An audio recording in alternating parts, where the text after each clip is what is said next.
یا پھر کل انشاءاللہ. تو بہرحال سب کے روزوں کو اللہ قبول کرے، دعاؤں کو قبول کرے، اور آئندہ سال تک صحت کے ساتھ سب رہیں کہ رمضان کو ہم پائیں انشاءاللہ. تو بہرحال آج کی رات بھی بڑی امپورٹنٹ ہے کہ اگر آج شب عید ہو گئی تو 2 رکعت نماز ہے 50 سورہ خل کے ساتھ. 4 رکعت بھی پڑھ سکتے، 2 رکعت بھی پڑھ سکتے. تو یہ نماز ویری ویری امپورٹنٹ نماز شب عید کا ایک بلیسنگ ہے. وہ عیدی ملنا ہے، کل صبح میں عیدی لینا ہے اور مانگنا اللہ سے، اس لیے کہ اللہ کو مانگنا بہت پسند ہے. اگر آپ یہ بولیں گے نہیں میں نہیں مانگتا،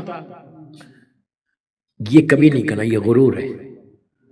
مانگنا جتنا ہو سکے آج کی رات کو مانگنا. اور آج کی رات زیارت امام حسین کی بڑی فضیلت ہے، زیارت وارثہ کی، اس لیے کہ رمضان ہے مولا حسین کی وجہ سے. اگر مولا حسین کی وہ سیکریفائز نہیں ہوتی تو آج رمضان نہیں ہوتا، وہ رمضان ہوتا جو یزید ظالم دے رہا تھا. تو یہ آج کی رات مولا حسین کی زیارت کی بڑی مخصوصی ہے کہ گھر جا کے زیارت امام حسین ضرور پڑھیں، زیارت وارثہ. اور کئی زیارت ہیں لیکن آپ یہ زیارت پڑھ سکتے انشاءاللہ. بہرحال ابھی قرآن مجید بھی مکمل ہوا الحمدللہ. بہت بڑی بات ہے کہ قرآن مجید کا پڑھنا اس رمضان میں. ایک آیت کا ایک قرآن کا ثواب تھا. اگر کوئی ایک آیت پڑھتا تھا تو اس کو ایک قرآن کا اللہ ثواب دے رہا تھا. آپ غور کر رہے ہیں کہ وہ بانٹ رہا کیسے. آپ یہ سوچو اصل کہ اس کی رحمت بٹ رہی کیسا. وہ رحمت کو بانٹتا ہوا ہمیشہ خوش ہوتا ہے اور رحمت کو نازل کرنے کے لیے کبھی دیری نہیں کرتا. یہ نہیں کہ آج آپ دعا مانگیں گے تو کل آپ کی دعا قبول کرے گا، نہیں. کن فیکن کا معاملہ ہے. جیسے ہی بندہ مانگتا ہے آپ کی دعا بھی مکمل بھی نہیں ہوتی، اللہ کی رحمت شروع ہو جاتی. اس کی رحمت کوئی لمٹ میں نہیں ہے کہ اتنی دے گا اور اتنا دے گا. یہ وہی کر سکتا جس کے خزانے میں کمی ہے. اس کا خزانے میں کمی نہیں ہے دوستو. تو یہ خوش نصیب ہم کہ در اہل بیت سے وابستہ ہے جس کی وجہ سے یہ رحمتیں آ رہی. اب آپ یہ مت سمجھو کہ دوسروں کے پاس نہیں آ رہی ہوں گی، اس لیے کہ اس نے فرعون کو بھی دیا، نمرود کو بھی دیا. لیکن جو رحمت آپ کے پاس آ رہی نا وہ ان کے پاس نہیں آ رہی. آپ کو ہیئر اینڈ ہیئر آفٹر ہے، ان کو ہیئر آفٹر نہیں ہے، ان کو یہی ہے. جو بھی ملے گا یہی. ہم تو بولتے ہیں یہاں کم ملے وہاں زیادہ ملے، اس لیے کہ وہاں جو ملے گی رحمت وہ رہنے والی ہے. یہاں جو مل رہی وہ ہماری زندگی تک ہے. تو بہرحال میں یہ نہیں بتا کہ سب وہ ہو جائیں، غریب ہو جائیں، نہیں. اللہ دیکھنا بھی نہیں چاہتا امام کے چاہنے والوں کو غریب. ہم غریب نہیں ہیں، ہم امیر کے ماننے والے. امیر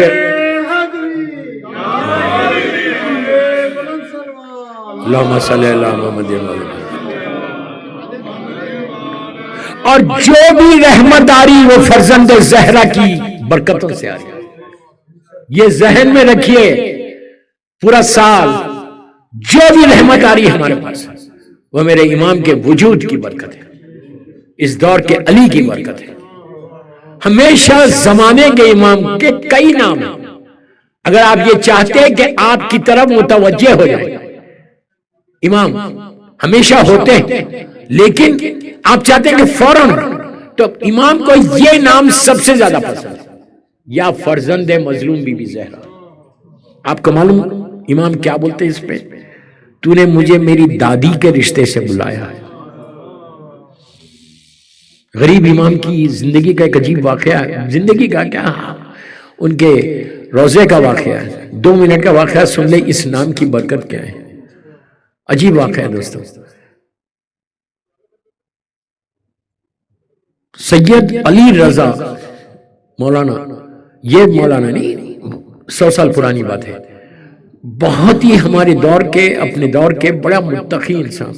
وہ اس واقعے کو لکھتے ہیں کہ تہران سے، غور سے سنو، تہران سے ایک گروپ جو ہے غریب امام کی زیارت کو جا رہا تھا. تو جیسا ابھی یہاں سے بھی جاتے، اس زمانے میں فلائٹس نہیں تھی، ٹرینز نہیں تھی، تو لوگ اونٹ گھوڑے پہ جاتے تھے. جا رہا تھا، اس میں 2 تہران کے بڑے بزنس مین بھی چل رہے تھے، جا رہے تھے. ایک بزنس میں ایک بھائی، دونوں بھائی تھے، ایک بھائی بڑا متقی، بڑا عبادت گزار، نیک، اور ایک بھائی دنیا والا آدمی تھا، جیسا ہم لوگ ہیں، جیسا میں ہوں دنیا والا آدمی، کوئی واجبات پہ عمل نہیں کرنا، ایزی لینا، یہ چلتے چلتے چلتے بالکل حدود مشہد مقدس پہنچے، وہاں پہ وہ جو گناہگار تھا ظاہری طور پہ، اس کا انتقال ہو گیا، ابھی اندر حرم میں داخل نہیں ہوئے، انتقال ہو گیا۔ پرانا زمانہ فوراً دفن کر دیتے، غسل دیا، کفن پہنایا، جنازے کو لے کے غریب امام کے روزے میں گئے۔ اگر آپ لوگوں کو کچھ یاد ہے غریب امام، مولا بار بار آپ کو زیارت نصیب کرے، ایک غریب امام کے روزے میں، اب جو میں بول رہا ہوں غور سے سنیں، اب کی جانا تو غور سے اس کو دیکھنا، کئی ڈورز ہے مولا کی، اور جب جنازہ جاتا اندر گیا، طواف کر کے واپس آتا باہر، پورا جو صحن ہے، غور سے سنو، صحن میں کارپیٹس بچھے ہوئے، اس پہ سے زائرین جاتے اندر حرم کے لیے، تو یہ جو خدام کافن کو لے کے آتے ہیں، اسٹریچر کو لے کے آتے ہیں، لا کے وہاں رکھتے، بندے کفن کھولتے، اور سائڈ کی جو کارپیٹ ہے، جو بھی سائڈ کی قریب کی کارپیٹ اٹھاتے، اٹھا کے اس کی گرد میت پہ ڈالتے۔ ارے سن لیا آپ نے؟ ارے یار،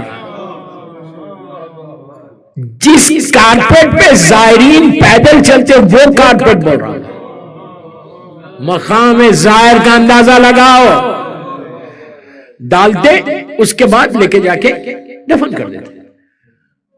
یہ بھائی کا انتقال ہوا، جو نیک بھائی تھا وہ بڑا پریشان تھا، بھائی ہے نا، بڑا پریشان تھا کہ پتہ نہیں کس حالت میں ہے، کیا ہو رہا برزخ میں اس کے ساتھ۔ میں جانتا ہوں کہ یہ کتنے، اللہ معاف کرے، اللہ ہمارے گناہوں کو معاف کرے، کہ کتنا گناہگار تھا یہ، اللہ معاف کرے۔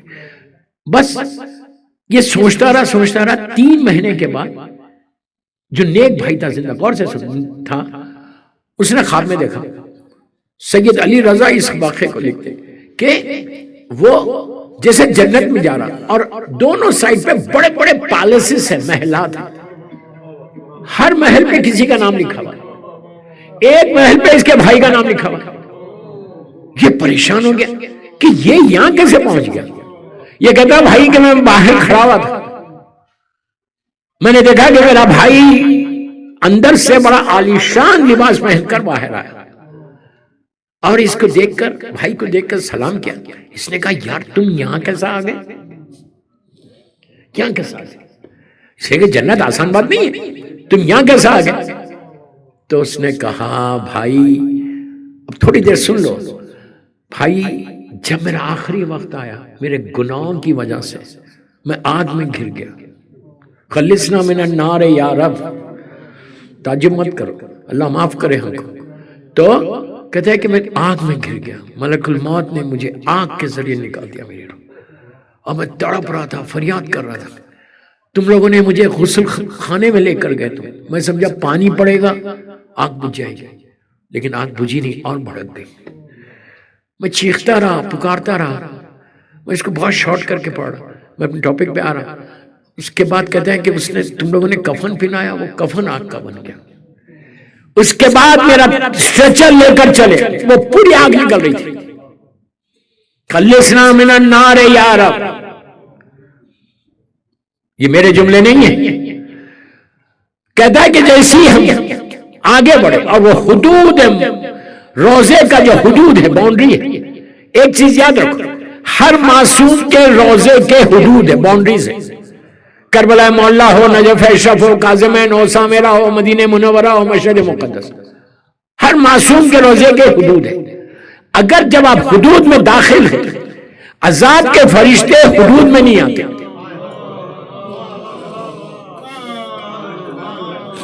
ان کی مجال نہیں کہ اس میں داخل ہو جائے، صرف رحمت کے فرشتے آ جاتے ہیں۔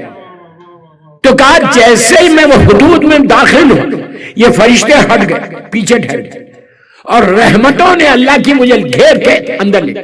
اب میں تو یہ سمجھ رہا تھا کہ میں اب اندر جاؤں گا، زیارت میری کرائیں گے، واپس لائیں گے، پھر یہ عذاب شروع ہو جائے گا۔ میں چیخنے لگا، میں پکارنے لگا، میں نے جب ذریعہ مبارک ہے غریب امام کے، اللہ ہم کو زیارت نصیب کرے، اس ذریعہ مبارک کے بعد اب وہ ذریعہ نہیں ہے، میرا مولا میرا غریب امام بیٹھا ہوا ہے اور سارے زائرین کا سلام لے رہے ہیں۔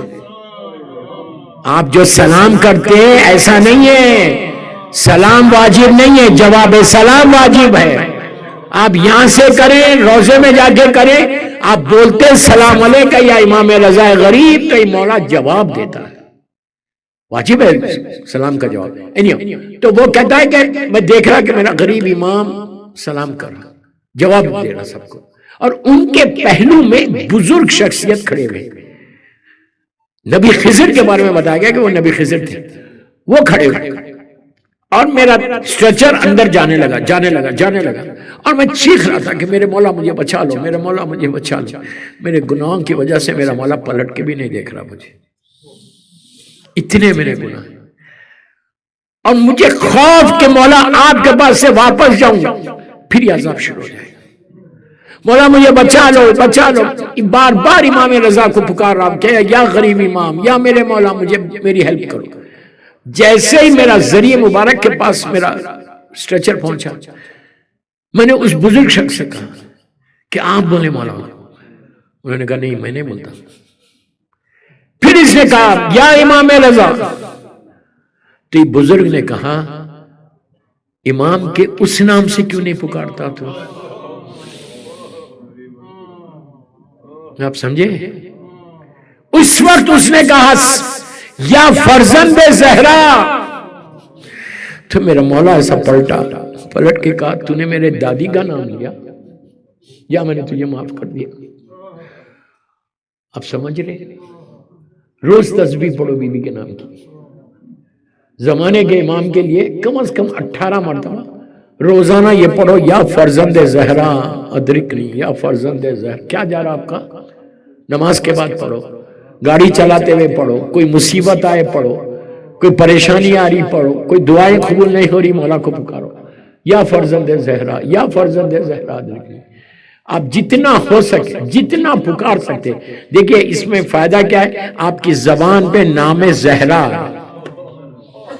زہرا کے معنی کیا ہے پتہ ہے نا، نور کے، تمہاری زندگی میں نور آ جائے گا، تمہاری زندگی میں روشنی آ جائے گی۔